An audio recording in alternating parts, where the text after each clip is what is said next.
Bible bashers. Mildly annoying at parties when they're hijacking conversations with inane debates as to whether God could create a rock he couldn't lift, and downright dangerous when employed to oversee the foreign policy of the richest country on earth.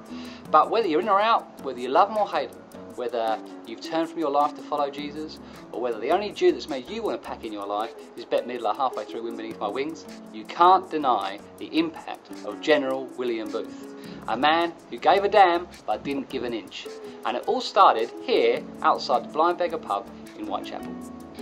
William Booth was born up in Nottingham, and at the age of 13 his dad went bust. He got pulled out of school and he was sent to work as an apprentice pawnbroker.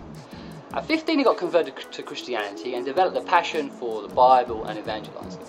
And he eventually moved down to London to try and find work, and he was preaching outdoor events in like Clapham and places like that. But he was drawn to the East End, and you've got to remember that the East End at that time had more deviants and reprobates and lowlives than the cast of Big Brother. But for whatever reason he was drawn to this area, right? In 1866 he found himself preaching outside of the Blind Beggar Pub in Whitechapel High Street. It wasn't called the Blind Beggar then, but that was the spot where it all happened.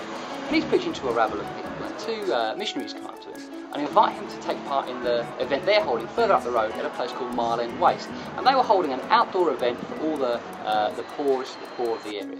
And at this point he becomes impassioned with the plight of the working people, or non-working people actually in this case. And from that point on he gets more and more involved in outdoor events all around the area of East London, preaching to crowds of people that would turn up to hear what he had to say. Now you've got to remember, this wasn't a church crowd. This was rough and ready people. These guys were hurling filth at him, rocks, fireworks got thrown at him, the tent got cut down time and time again, and they used to strike up hymns just to drown out the swearing that was getting hurled at this guy. But he didn't care, he kept going and going and going. Over time they started to develop the idea of maybe having some social projects run alongside the soup kitchens and just helping the mothers and just doing lots of stuff to help these people as well as preach at them. And it was this sort of involvement that slowly got the people on his side, and he became revered in the area.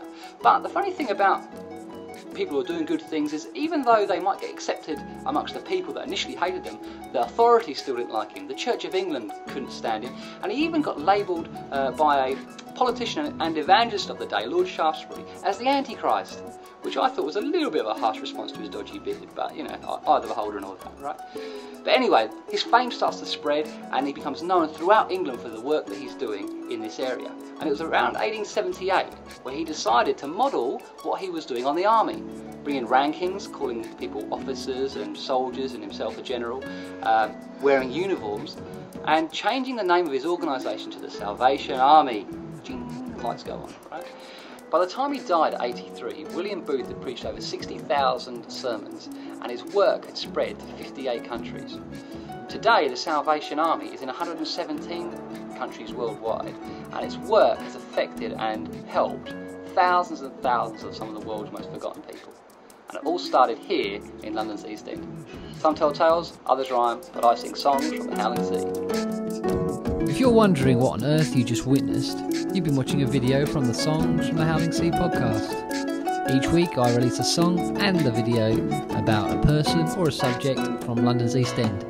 52 songs in 52 weeks. For more, visit www.songsfromthehowlingsea.com.